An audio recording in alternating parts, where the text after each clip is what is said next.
काय आमरण उपोषण करतात, नेमकी काय मागणी आहे त्यांची? आमची मागणी अशी आहे, मी डॉक्टर बाबासाहेब आंबेडकर यांच्या संविधानाला आत्मप्रमाण म्हणून मी उपोषणाला बसलेलो आहे. माझी मागणी ही आहे की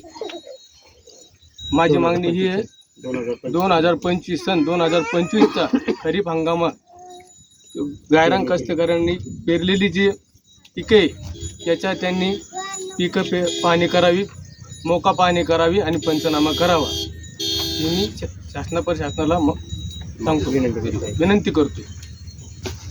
जोपर्यंत शासन याची जर समजा काळजी घेत नाही तोपर्यंत मी माझं उपोषण सोडत नाही. हे ठामपणे माझा निर्णय आहे. आणखी महिला कोण बोलताय?